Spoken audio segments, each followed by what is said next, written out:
Estamos de volta com Economia e Negócio. Nosso convidado de hoje é Mário Carvalho, diretor da TAP para o Brasil e a Argentina. Entre outros problemas, outros que vocês têm a dependência, vamos chamar assim, se eu puder chamar de dependência, do próprio sistema aéreo de cada país que opera, etc.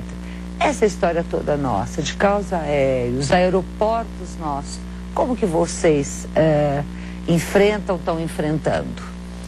Olha, na realidade existe já na indústria, ou seja, o órgão que representa a indústria de aviação mundial, que foi até recentemente presidida pelo nosso presidente Fernando Pinto, brasileiro. Ex-presidente aqui no Brasil de Varig. Exatamente. Um dos pontos é sensibilizar os governos que detêm, como os aeroportos, as taxas de sobrevoo, taxas de aterragem, etc., numa forma muito mais condizente com a realidade do mercado, porque as taxas são tantas e tão pesadas, junto com o caso do combustível que você mencionou, que tornam este negócio, nos patamares em que estão atualmente, uma coisa difícil de você conseguir um equilíbrio financeiro, né? Portanto, isso já é uma preocupação da indústria como um todo e, obviamente, da TAP em particular. A tendência das companhias foi de privatizar, de deixar de ser estatal. Isso não se cogita no caso da TAP? No caso da TAP também. Acho que uma das missões do Fernando Pinto é privatizar a TAP. Tem, a seu tempo foi feita uma tentativa, depois parou-se um pouquinho e está de novo na vontade do governo em privatizar a empresa. Está como decisão de governo essa privatização. Tem que ser, obviamente, esperar a melhor oportunidade. Com restrições como tivemos aqui no sentido de capital, de origem de capital? Eu acredito que a Europa não tem isso. Não tem essa cláusula de restrição ao dono ser de origem portuguesa.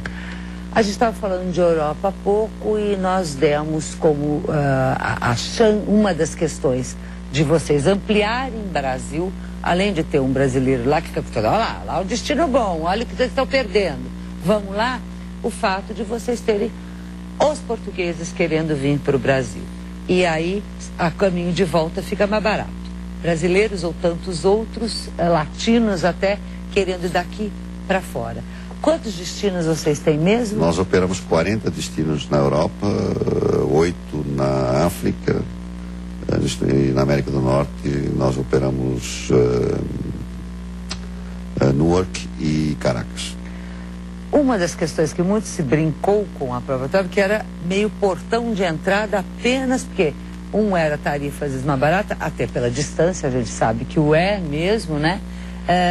Mas tem sido apenas portão de entrada, apenas um jeito de ir e para onde do brasileiro? Olha, o portão de entrada continua sendo um portão de entrada, sendo que 40% dos passageiros que saem do Brasil ficam em Portugal, vão para Portugal, vão conhecer Portugal, etc. 60% se distribuem nos outros países. Isto somando os dois sentidos, tirando uma média nos dois sentidos do tráfego, né? Então, basicamente é isso. O brasileiro vai muito para Paris, depois de Lisboa, Paris, Madrid, Roma, Londres. E a operação de vocês abarca todos esses países, portanto, todos esses mais voando. Tá, é essa a ideia. Exatamente. Quer dizer, é agregar, né? E continuar voando. Como eu te disse, são 40 destinos só na Europa, né? Então, há toda uma série de cidades que são cobertas por nós e com esta grande vantagem. Todos esses voos conectam exatamente com os voos que vêm para o Brasil. Ou que, indo do Brasil, chegando em Lisboa, conectam imediatamente em uma hora, dentro de um espaço de uma hora, conectam para todos esses países. Você não fica lá no aeroporto secando não sei quantas horas, né? Ou dias, às vezes, com caos aéreos, que não é também só característica do Brasil, com os problemas mundiais que a gente tem, dias, às vezes, sentado. Acontece, às vezes, até por causa de São Pedro, igual os homenzinhos aí do Paraná. Verdura, né? Também por causa de São também Pedro tem se esse problema, para. né? Quando se faz esse programa de expansão, o que mais vocês pretendem com o Brasil? Quer dizer, para onde caminha a TAP no Brasil? Eu diria que alguma coisa no sul. Tá. Para logo? Vai demorar um pouquinho. Com essa crise do petróleo. Pouquinho é um ano, pouquinho é dois. Não sei te dizer. Aí depende do petróleo. Depende do petróleo, depende da movimentação do mercado, da demanda, né, que se cria. Né? Vocês E da própria condição dos aeroportos. Também. Lugares, né? Que isso era uma outra coisa que eu ia te perguntar. Quer dizer, esses que vocês operam hoje estão com boas condições para vocês, quer dizer, em todos os sentidos, tanto de operação, vocês têm feito... Eu diria que são regulares e minimamente aceitáveis. Adorei. Regulares, minimamente aceitáveis, quer dizer... Em alguns casos, não em todos. Eu detesto fazer apologia do apocalipse, mas recentemente, dito por outro presidente de companhia aérea, que a gente caminha para situações graves, se a infraestrutura aeroportuária brasileira realmente não for revista e logo. Você acredita nisso? Acredito, e até por experiência própria. Alguns aeroportos em que só nós operamos, ou seja, de empresa internacional, só a TAP está. E que se for uma outra companhia, ele não tem espaço. Não tem como. Você pode citar? Bom, praticamente das internacionais, quase todos os outros. Quais esses aeroportos que têm hoje estrangulamento? Seria essa a questão que você está colocando. Esses estrangulamentos verifica-se em Brasília. Por acaso, capital federal. Por acaso, de um país chamado Brasil. Brasília, Belo Horizonte também é apertadinha.